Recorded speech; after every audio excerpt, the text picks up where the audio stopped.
नमस्कार दोस्तों, आप सभी का स्वागत है व्रत कथा वर्ल्ड चैनल में। हम आपके लिए लेकर आए हैं श्री सत्यनारायण भगवान की व्रत कथा।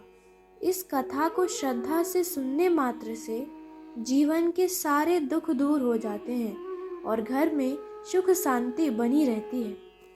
तो आइए भक्ति भाव से श्री सत्यनारायण भगवान की कथा प्रारंभ करते हैं। बोलिए श्री सत्यनारायण भगवान की जय। एक समय नैमिषारण्य तीर्थ में शौनकादि 88,000 ऋषियों ने श्री सूत जी से पूछा, हे प्रभु, इस कलयुग में वेद विद्या रहित मनुष्यों को प्रभु भक्ति किस प्रकार मिलेगी तथा उनका उद्धार कैसे होगा। हे मुनि श्रेष्ठ, कोई ऐसा तप कहिए जिसमें थोड़े समय में पुण्य प्राप्त होवे तथा मनवांछित फल मिले। वह कथा सुनने की हमारी इच्छा है।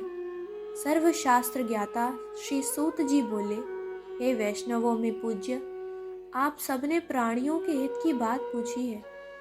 अब मैं उस श्रेष्ठ व्रत को आप लोगों से कहूँगा जिस व्रत को नारद जी ने लक्ष्मी नारायण जी से पूछा था और लक्ष्मीपति ने मुनि श्रेष्ठ नारद जी से कहा था। सो ध्यान से सुनो। श्री सत्यनारायण कथा प्रथम अध्याय। एक समय योगी राज नारद जी दूसरों के हित की इच्छा से अनेक लोकों में घूमते हुए मृत्यु लोक में आ पहुँचे। यहाँ अनेक योनियों में जन्मे हुए प्राय सभी मनुष्यों को अपने कर्मों द्वारा अनेकों दुखों से पीड़ित देखकर सोचा, किस यत्न के करने से निश्चय ही मानवों के दुखों का नाश हो सकेगा। ऐसा मन में सोचकर विष्णु लोक को गए। वहाँ श्वेत वर्ण और 4 भुजाओं वाले देवों के ईश नारायण का, जिनके हाथों में शंख, चक्र, गदा और पद्म थे तथा बैजंती माला पहने हुए थे, देखकर स्तुति करने लगे। हे भगवान, आप अत्यंत शक्ति से संपन्न हैं। मन तथा वाणी भी आपको नहीं पा सकती। आपका आदि मध्य अंत नहीं है। निर्गुण स्वरूप सृष्टि के कारण भक्तों के दुखों को नष्ट करने वाले हो। आपको मेरा नमस्कार है। नारद जी से इस प्रकार की स्तुति सुनकर विष्णु भगवान बोले, हे मुनि श्रेष्ठ, आपके मन में क्या है? आपका किस काम के लिए आगमन हुआ है? निसंकोच कहो।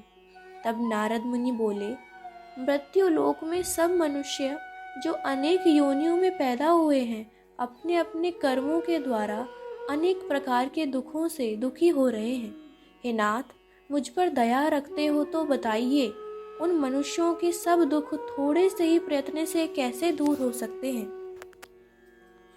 श्री भगवान जी बोले, हे नारद, मनुष्यों की भलाई के लिए तुमने बहुत अच्छी बात पूछी है।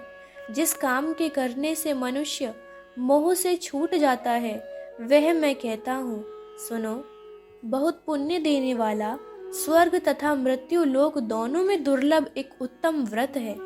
आज मैं प्रेमवश होकर तुमसे कहता हूँ, श्री सत्यनारायण भगवान का यह व्रत अच्छी तरह विधान पूर्वक करके मनुष्य तुरंत ही यहाँ सुख भोग कर मरने पर मोक्ष को प्राप्त होता है। श्री भगवान को वचन सुनकर नारद मुनि बोले कि उस व्रत का फल क्या है, क्या विधान है, किसने यह व्रत किया था और किस दिन यह व्रत करना चाहिए, विस्तार से कहो। भगवान बोले, दुख शोक आदि को दूर करने वाला, धन धान्य को बढ़ाने वाला, सौभाग्य तथा संतान को देने वाला यह व्रत सब स्थानों पर विजय करने वाला है। भक्ति और श्रद्धा के साथ किसी भी दिन मनुष्य श्री सत्यनारायण की शाम के समय ब्राह्मणों और बंधुओं के साथ धर्मपरायण होकर पूजा करे। भक्ति भाव से नैवेद्य, केले का फल, घी, दूध और गेहूं का चूर्ण सवाया ले ले। गेहूं के अभाव में साठी का चूर्ण, शक्कर तथा गुड़ ले और सब भक्षण योग्य पदार्थ जमा करके भगवान को अर्पण करे तथा बंधु बांधवों सहित ब्राह्मणों को भोजन करावे। पश्चात स्वयं भोजन करे। नृत्य गीत आदि का आचरण कर श्री सत्यनारायण भगवान का स्मरण करते हुए समय व्यतीत करें। इस तरह व्रत करने पर मनुष्यों की इच्छा निश्चय ही पूरी होती है। विशेषकर कलिकाल में मृत्यु लोक पर यही मोक्ष का सरल उपाय है। इति श्री सत्यनारायण व्रत कथा का प्रथम अध्याय संपूर्ण। बोलिए श्री सत्यनारायण भगवान की जय। श्री सत्यनारायण कथा द्वितीय अध्याय। सूत जी बोले, हे ऋषियों, जिसने पहले समय में इस व्रत को किया है उसका इतिहास कहता हूँ, ध्यान से सुनो। सुंदर काशीपुरी नगरी में एक अत्यंत निर्धन ब्राह्मण रहता था। वह भूख और प्यास से बेचैन हुआ नित्य पृथ्वी पर घूमता था। ब्राह्मणों से प्रेम करने वाले भगवान ने ब्राह्मण को दुखी देखकर बूढ़े ब्राह्मण का रूप धारण कर उसके पास जाकर आदर के साथ पूछा, हे विप्र, नित्य दुखी हुआ पृथ्वी पर क्यों घूमते हो?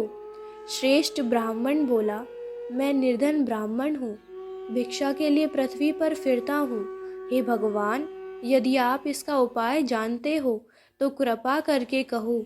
वृद्ध ब्राह्मण बोला कि सत्यनारायण भगवान मन वांछित फल देने वाले हैं, इसलिए हे ब्राह्मण, आप उनका पूजन करें, जिसके करने से मनुष्य सब दुखों से मुक्त होता है। ब्राह्मण को व्रत का सारा विधान बतलाकर बूढ़े ब्राह्मण का रूप धारण करने वाले श्री सत्यनारायण भगवान अंतर्ध्यान हो गए। जिस व्रत को वृद्ध ब्राह्मण ने बतलाया है मैं उसको करूँगा, यह निश्चय करने पर उसे रात में नींद नहीं आई। वह सवेरे उठ सत्यनारायण भगवान के व्रत का निश्चय कर भिक्षा के लिए चला। उस दिन उसको भिक्षा में बहुत धन मिला, जिससे बंधु बांधवों के साथ उसने श्री सत्यनारायण का व्रत किया। इसके करने से वह विप्र सब दुखों से छूटकर अनेक प्रकार की संपत्तियों से युक्त हुआ। उस समय से वह विप्र हर मास व्रत करने लगा। इस तरह सत्यनारायण भगवान के व्रत को जो करेगा वह सब पापों से छूटकर मोक्ष को प्राप्त होगा। आगे जो पृथ्वी पर श्री सत्यनारायण भगवान का व्रत करेगा वह मनुष्य सब दुखों से छूट जाएगा। इस तरह नारद जी से नारायण जी का कहा हुआ यह व्रत मैंने तुमसे कहा। हे विप्रो, मैं अब और क्या कहूँ? ऋषि बोले, हे मुनीश्वर, संसार में उस विप्र से सुनकर किस किस ने इस व्रत को किया, हम वह सब सुनना चाहते हैं। इसके लिए हमारे मन में श्रद्धा है। सूत जी बोले, हे मुनियों, जिसने इस व्रत को किया है वह सब सुनो। एक समय एक विप्र धन और ऐश्वर्य के अनुसार बंधु बांधवों के साथ व्रत करने को तैयार हुआ। उसी समय एक लकड़ी बेचने वाला बूढ़ा आदमी आया और बाहर लकड़ियों को रखकर विप्र के मकान में गया। प्यास से दुखी लकड़हारा उनको व्रत करते देखकर विप्र को नमस्कार कर कहने लगा कि आप यह क्या कर रहे हैं और इसको करने से क्या फल मिलता है, कृपया मुझसे कहो।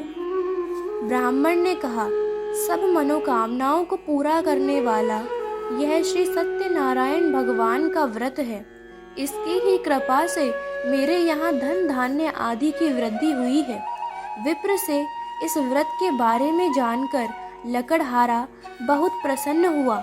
चरणामृत लेने और खाने के बाद अपने घर को गया। लकड़हारे ने अपने मन में इस प्रकार का संकल्प किया कि आज ग्राम में लकड़ी बेचने से जो धन मिलेगा उसी से श्री सत्यनारायण भगवान का उत्तम व्रत करूंगा। यह मन में विचार कर वह बूढ़ा आदमी लकड़ियां अपने सिर पर रखकर जिस नगर में धनवान लोग रह रहे थे वह ऐसे सुंदर नगर में गया। उस रोज वहां पर उसे उन लकड़ियों का दाम पहले दिनों से चौगुना मिला। तब वह बूढ़ा लकड़हारा दाम ले और अति प्रसन्न होकर पके केले की फली, शक्कर, घी, दुग्ध, दही और गेहूं का चूर्ण इत्यादि श्री सत्यनारायण भगवान के व्रत की कुल सामग्रियों को लेकर अपने घर गया। फिर उसने अपने भाइयों को बुलाकर विधि के साथ भगवान जी का पूजन और व्रत किया। उस व्रत के प्रभाव से वह बूढ़ा लकड़हारा धन पुत्र आदि से युक्त हुआ और संसार के समस्त सुख भोग कर बैकुंठ को चला गया। इति श्री सत्यनारायण व्रत कथा का द्वितीय अध्याय संपूर्ण। बोलिए श्री सत्यनारायण भगवान की जय। श्री सत्यनारायण कथा तृतीय अध्याय। सूत जी बोले, हे श्रेष्ठ मुनियों, अब आगे की कथा कहता हूँ। पहले समय में उल्का मुख नाम का एक बुद्धिमान राजा था। वह सत्य वक्ता और जितेंद्रिय था। प्रतिदिन देव स्थानों पर जाता तथा गरीबों को धन देकर उनके कष्ट दूर करता था। उसकी पत्नी कमल के समान मुख वाली और सती साध्वी थी। भद्रशिला नदी के तट पर उन दोनों ने श्री सत्यनारायण भगवान का व्रत किया। उस समय वहाँ एक साधु वैश्य आया। उसके पास व्यापार के लिए बहुत सा धन था और राजा को व्रत करते हुए देखकर विनय के साथ पूछने लगा, हे राजन, भक्ति युक्त चित्त से यह आप क्या कर रहे हैं? मेरी सुनने की इच्छा है, सो आप यह मुझे बताइए।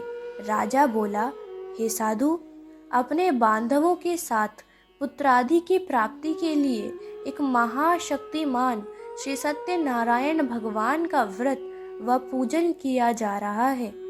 राजा के वचन सुनकर साधु आदर से बोला, हे राजन, मुझसे इसका सब विधान कहो। मैं भी आपके कथानुसार इस व्रत को करूँगा। मेरे भी कोई संतान नहीं है और इससे निश्चय ही होगी। राजा से सब विधान सुन व्यापार से निवृत्त हो वह आनंद के साथ घर गया। साधु ने अपनी स्त्री से संतान देने वाले उस व्रत का वर्णन सुनाया और कहा कि जब मेरे संतान होगी तब मैं इस व्रत को करूँगा। साधु ने ऐसे वचन अपनी स्त्री लीलावती से कहे। एक दिन उसकी स्त्री लीलावती पति के साथ आनंदित हो सांसारिक धर्म में प्रवृत्त होकर श्री सत्यनारायण भगवान की कृपा से गर्भवती हो गई तथा 10वें महीने में उसके एक सुंदर कन्या का जन्म हुआ।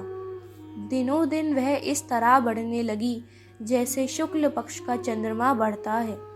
कन्या का नाम कलावती रखा गया। तब लीलावती ने मीठे शब्दों में अपने पति से कहा कि जो आपने संकल्प किया था कि भगवान का व्रत करूँगा, अब आप उसे करिए। साधु बोला, हे प्रिय, इसके विवाह पर करूँगा। इस प्रकार अपनी पत्नी को आश्वासन दे वह नगर को गया। साधु ने जब नगर में सखियों के साथ अपनी पुत्री को देखा तो तुरंत ही दूत को बुलाकर कहा कि पुत्री के वास्ते कोई सुयोग्य वर देखकर लाओ। साधु की आज्ञा पाकर दूत कंचन नगर पहुंचा और वहां पर खोज और देखभाल कर लड़की के लिए सुयोग्य वणिक पुत्र को ले आया। उस सुयोग्य लड़के को देखकर साधु ने अपने बंधु बांधवों सहित प्रसन्नचित अपनी पुत्री का विवाह उसके साथ कर दिया। किंतु दुर्भाग्य से विवाह के समय भी उस व्रत को करना भूल गया। तब श्री भगवान क्रोधित हो गए और श्राप दिया कि तुम्हें दारुण दुख प्राप्त होगा। अपने कार्य में कुशल साधु बनिया जामाता सहित समुद्र के समीप स्थित होकर रत्नपुर नगर में गया और वहां दोनों ससुर जमाई चंद्रकेतु राजा के उस नगर में व्यापार करने लगे।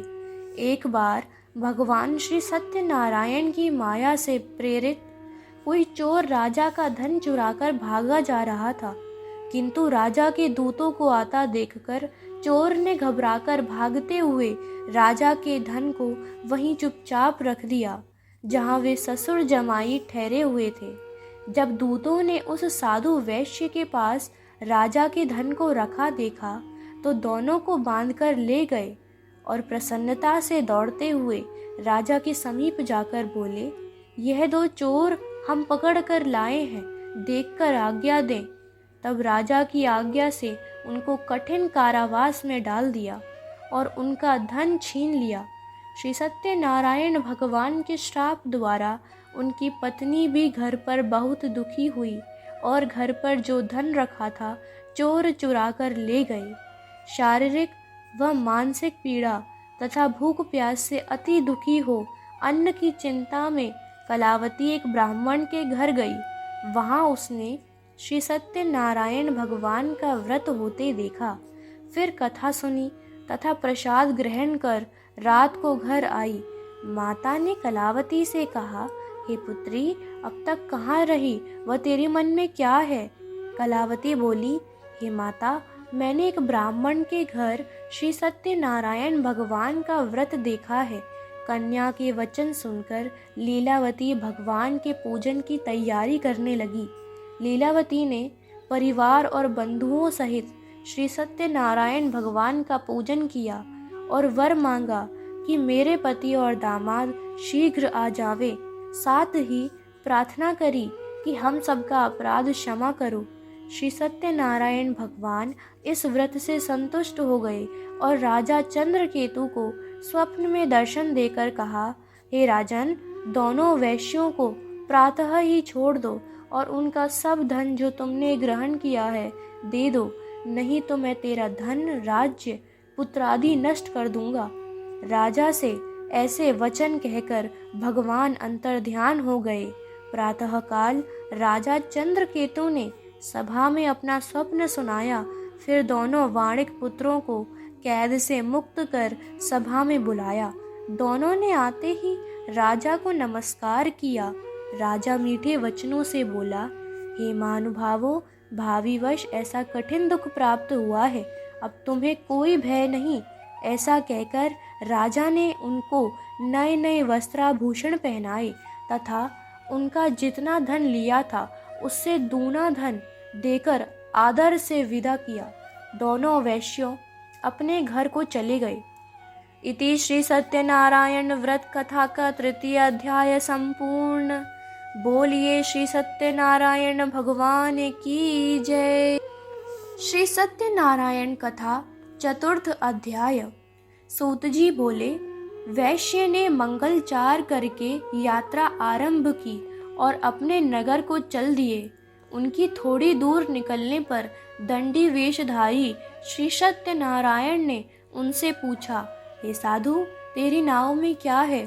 अभिमानी वाणिक हंसता हुआ बोला, हे दंडी, आप क्यों पूछते हो?